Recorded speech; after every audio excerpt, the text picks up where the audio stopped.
हाय दोस्तों, welcome to blue pen blue marker. So हम लोग again with this book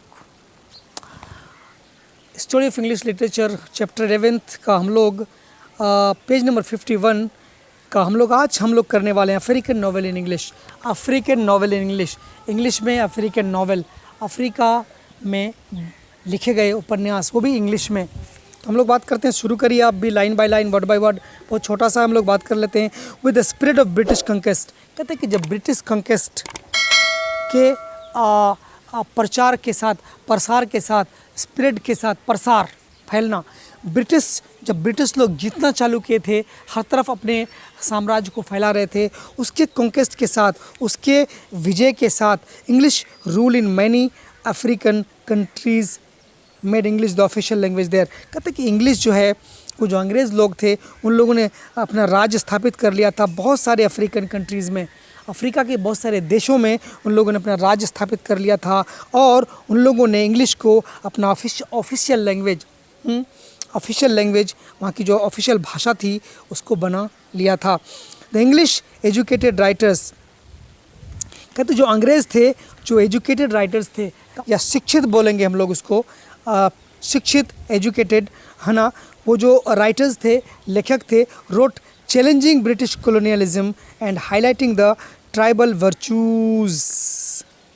the English educated writers, कहते हैं कि जो अंग्रेज़ लोग थे, जो एजुकेटेड थे, शिक्षित थे, वो जो राइटर्स थे, उन लोगों ने लिखा था चैलेंजिंग, क्या क्या था, चैलेंज किया था उन लोगों ने, प्रोटेस्ट किया था, एतराज़ किया था, है ना, ब्रिटिश कॉलोनियलिज्म, जो ब्रिटिश का जो उपनिवेशवाद था, उसको उन लोगों ने चैलेंज किया था, किन लोगों ने, ब्रिटिश राइटर्स ने। And highlighting the tribal virtues, और उन लोगों ने हाईलाइट किया था इस चीज़ को, है ना, जोर दिया था, किसको, ट्राइबल वर्चूज़, मतलब वहाँ के जो कबीले थे, ट्राइबल लोग थे, उनके अच्छाइयों के बारे में उन लोगों ने क्या किया था, हाईलाइट किया था इस चीज़ को। और ब्रिटिश का जो उपनिवेशवाद था, वो लोग जो साम्राज्य का प्रसार करते जा रहे थे, उसको इन लोगों ने अपने लेखों से क्या किया था, चैलेंज किया था, उसका विरोध किया था। इन नाइजीरिया, अगर हम नाइजीरिया की बात करें, है ना, शिनो, है ना, अशीबे, एक राइटर हैं दोस्तों, इन्हें क्या लिखा था, थिंग्स फॉल अपार्ट, क्या लिखा था इन्हें, things fall apart and arrow of God. ये दो नॉवेल्स हैं जो शिनुआ अशीबे ने लिखा था। Our portrayal of his country and people, इन दोनों नॉवेल्स में शिनुआ अशीबे ने क्या किया था, पोर्ट्रेयल किया था, वर्णन किया था, किसका, अपने कंट्री का, अपने देश का, और वहाँ की जनता का, वहाँ के लोगों के बारे में लोगों ने, उसने क्या किया था, इसमें वर्णन किया था, पोर्ट्रेयल दिया था या पोर्ट्रे किया था। ओके, हम लोग चेंज करते हैं पैराग्राफ। इन केन्या, अगर हम केन्या की बात करें, केन्या की बात करें तो गुगी वा थियोंग नाम है, उनने क्या, in his novels criticised colonialism, उन लोगों ने क्या किया था, अपने नॉवेल्स में काफ़ी आलोचना किया था, किसका, कॉलोनियलिज्म का, उपनिवेशवाद का, बहुत अच्छी तरह से उन लोगों ने क्या किया था, क्रिटिसाइज़ किया था, आलोचना किया था, नुक्ताचीनी किया था। न्यू कॉलोनियलिज्म, सिर्फ कॉलोनियलिज्म को नहीं, उपनिवेशवाद को नहीं, ये इन लोगों ने न्यू कॉलोनियलिज्म, है ना, इसको हम लोग बोलते हैं नव उपनिवेशवाद, इसको भी उन लोगों ने क्या किया था, क्रिटिसाइज़ किया था। And put his faith in the Kenyon masses, और उनने कहा था कि उसका विश्वास बना हुआ है केनिया के लोगों में, केनियन मासेस में, केनियन लोगों में उसका जो विश्वास है, फेथ है, बना हुआ है। तो दोस्तों, ये जो क्रिटिसाइज़ किया था इनने, कॉलोनियलिज्म को किया था और न्यू कॉलोनियलिज्म को किया था। तो ये जो दो वर्ड हैं, कॉलोनियलिज्म और न्यू कॉलोनियलिज्म, हिंदी में बोलेंगे उपनिवेशवाद और नव उपनिवेशवाद। तो हम इन दोनों को ज़रा समझ लेते हैं।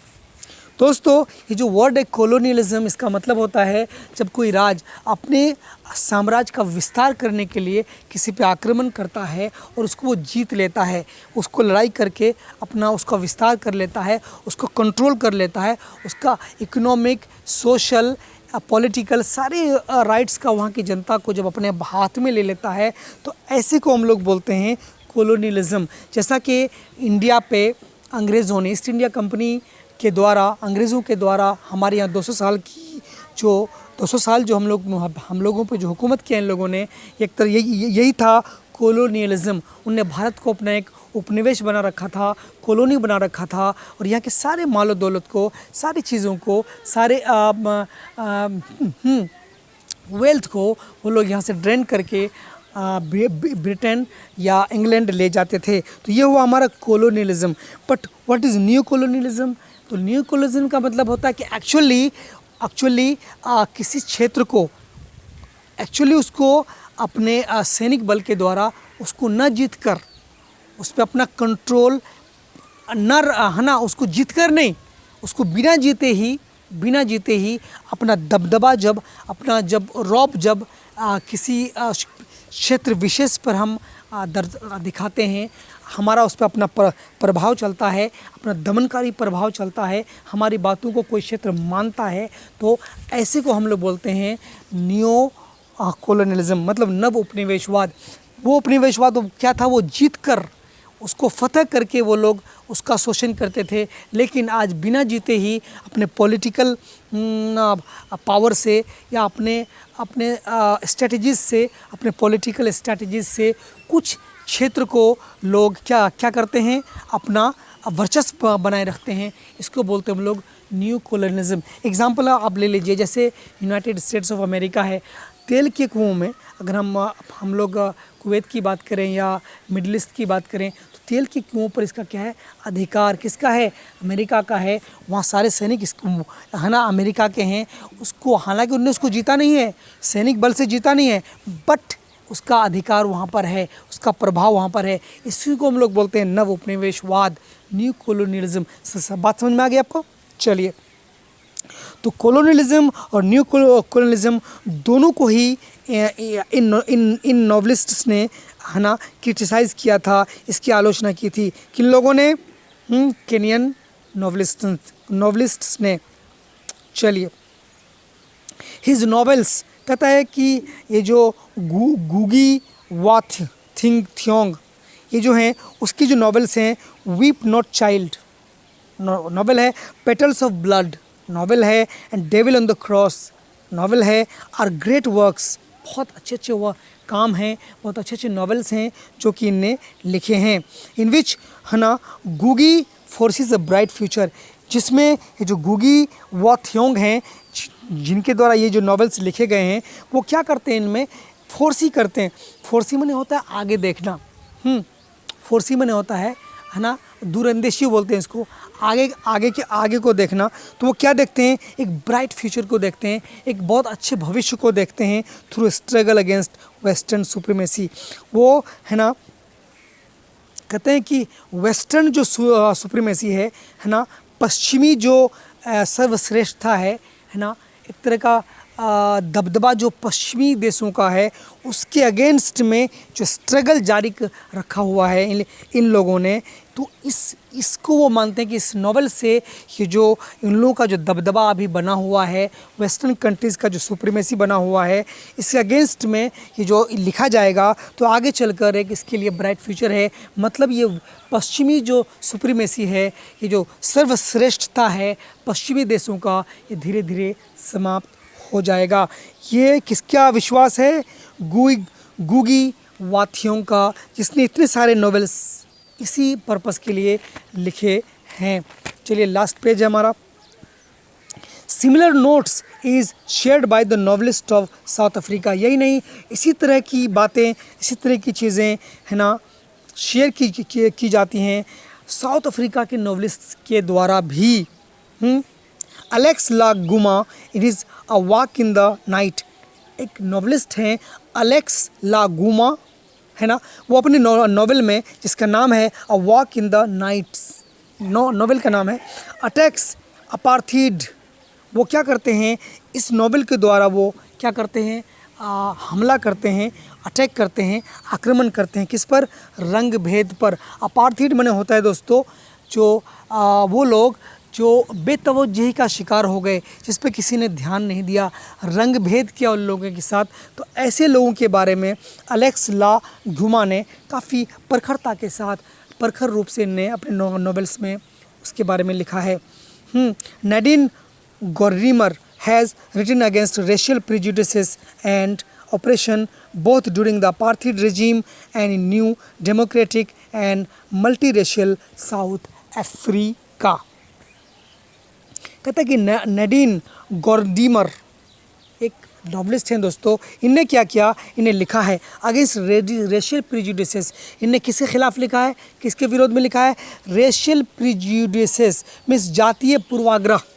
प्रिजुडिस बोलते पूर्वाग्रह, जो पहले से किसी के मन में समा हुआ है, और वो जातीय मतलब किसी पर्टिकुलर जाति के बारे में पहले से मन में घुसा हुआ है कि ये ऐसा ही होगा, इसको बोलते हैं हम लोग रेशियल प्रिजुडिसेस। ठीक है, जातीय पूर्वाग्रह एंड ऑपरेशन और जुल्म सितम के ख़िलाफ़ इनने अपने नॉवेल्स में लिखा है।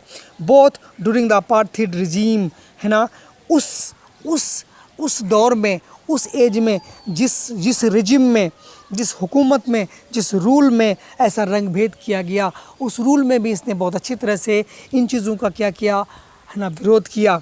जातीय पूर्वाग्रह का विरोध किया, रंग भेद का विरोध किया, है ना। In the new democratic and multi racial south Africa, वो साउथ अफ्रीका जो एक नया एक डेमोक्रेसी बना था, नया प्रजातंत्र बना था, और जो मल्टी रेशियल था, जो बहुजातीय था, जहाँ बहुत तरह के लोग, बहुत तरह के जाति के लोग वहाँ रहते थे। The conversationist, a guest of honor and son's story are great achievements। और यही नहीं बल्कि कन्वर्सेशनिस्ट उपन्यास है, द गेस्ट ऑफ ऑनर उपन्यास है, एंड अ सन्स स्टोरी भी एक उपन्यास है जो बहुत अच्छा अचीवमेंट है, बहुत अच्छा इन लोगों का इन लोगों के बहुत अच्छे अचीवमेंट्स हैं, जो इनने रेशियल जो मल्टी रेशियल जो साउथ अफ्रीका था, या जो अपार्थाइड रिजीम था, इसके रंग भेद के ख़िलाफ़, ये जातीय पूर्वाग्रह के ख़िलाफ़ इन लोगों ने नॉवेल लिखा, और वहाँ के जनता को, वहाँ के लोगों को इससे क्या कराया, आगाह कराया, उन लोगों को जागरूक कराया। तो यही था दोस्तों कि हम लोग बात कर रहे थे ये अफ्रीकन नॉवेल के बारे में। तो चलिए ये ख़त्म हो गया, एक लास्ट हमको बचा हुआ है कैरिबियन नॉवेल, हम इसको अगले क्लास में कर लेंगे, और कुछ क्वेश्चन आंसर्स हैं एक्सरसाइज में, इसको भी हम लोग पूरा कर लेंगे, और फिर हमारा ये जो बुक है 12th क्लास की, ये ख़त्म हो जाएगी। तो चलिए आपको कैसा लगा हमें कमेंट करके ज़रूर बताइए।